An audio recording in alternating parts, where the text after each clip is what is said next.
Ok, donc refaisons un petit peu le point à mi-parcours ici. On a dit que toute cellule, hein, eh bien, elle a une membrane plasmique qui entoure et qui la circonscrit, qui la définit, avec à l'intérieur du cytoplasme, donc la zone qui va être inclus entre la membrane et le noyau. À l'intérieur du noyau, on a plusieurs choses. On a vu qu'il y avait du nucléole, donc une zone centrale concentrée en nucléotides, de l'ADN et du nucléoplasme. L'enveloppe nucléique qui entoure le noyau, elle est parsemée par des pores nucléiques. Et dans le cytoplasme, on va trouver, on a dit, des mitochondries, donc des petits organites qui sont assez facilement reconnaissables grâce à des stries qu'on appelle les crêtes. Et on a vu aussi qu'il y avait des chloroplastes. Les chloroplastes, par contre, sont dans les cellules végétales. Donc ici, je rappelle que ce ne sont pas nécessairement à la même échelle. Donc ce sont ces espèces de petites boules qu'on peut voir ici vertes ou ici. Voilà, tous les petits points verts qui sont ici. Et qui sont aussi facilement reconnaissables grâce à plusieurs choses, grâce aux stries qui sont présentes aussi, et qui sont ces thylakoïdes, ces petits sachets qui contiennent la chlorophylle et qui leur permettent de réaliser la photosynthèse. Bien, maintenant passons à l'organite suivant, qui est un organite un peu particulier, c'est le cytosquelette. Alors, cyto, on a dit, ça voulait dire cellule, donc le squelette de la cellule. Le squelette de la cellule, il est composé de trois types de longs assemblages de protéines. Ils sont différents, ces longs assemblages de protéines, par leur taille.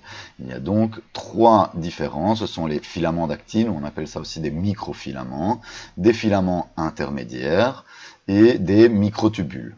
Okay, donc bien qu'il y ait micro devant, on est d'accord que tubule, un tube est plus grand qu'un filament. Okay, un fil est nécessairement plus petit qu'un tube, quoi. Donc ici, ils sont repris avec des couleurs différentes, c'est juste pour vous faire voir que leur répartition dans la cellule n'est pas nécessairement toujours la même. Okay, ici, de nouveau, en reprenant à peu près les mêmes couleurs, on va se retrouver avec le vert, les microtubules, les rouges, les microfilaments. Mais c'est surtout pour dire que le cytosquelette, il a deux types de fonctions. La fonction, c'est la structure, donc il maintient la cellule en place avec une certaine forme, il maintient les organites à l'intérieur de la cellule aux endroits où ils doivent être, et la deuxième fonction, c'est une fonction de transport, donc ça va fonctionner un petit peu comme un réseau routier à l'intérieur de la cellule, où des molécules vont pouvoir se déplacer librement. Okay. Ici, c'est de nouveau un autre schéma pour les représenter, donc c'est vraiment comme un espèce d'échafaudage qu'on va retrouver à l'intérieur.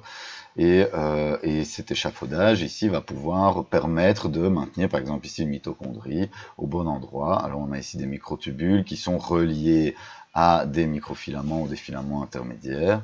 Et voilà, et donc ça donne tout un espèce de réseau que certaines protéines peuvent emprunter si elles doivent se déplacer d'un endroit à l'autre de la cellule. Okay.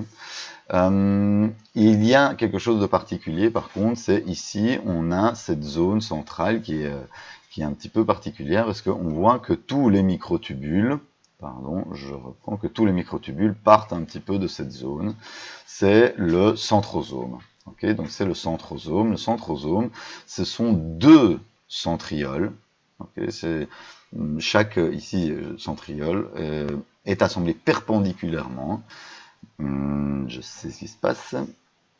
Est assemblée perpendiculairement et chaque centriole est en fait un assemblage de 9 triplettes de microtubules. Donc ici on le voit peut-être un peu plus distinctement, je vais essayer peut-être de le faire un poil plus grand, je ne peux pas. Ah oui, alors peut-être comme ceci, voilà. Donc on va se retrouver avec donc des triplettes, 1, 2, 3 microtubules, et ceci fois 9, va faire un centriole. Et deux centrioles l'un à côté de l'autre perpendiculairement donnent ce centrosome. Et c'est quoi ce centrosome? Eh bien c'est le centre organisateur du cytosquelette. Okay, donc c'est un petit peu grâce à lui que les cellules animales ont un réseau qui est assez bien organisé et qui est fonctionnel, qui fonctionne bien, tant pour sa structure que pour le transport des différentes protéines qu'il doit faire dans son de transport de molécules qu'il y a à l'intérieur du cytoplasme.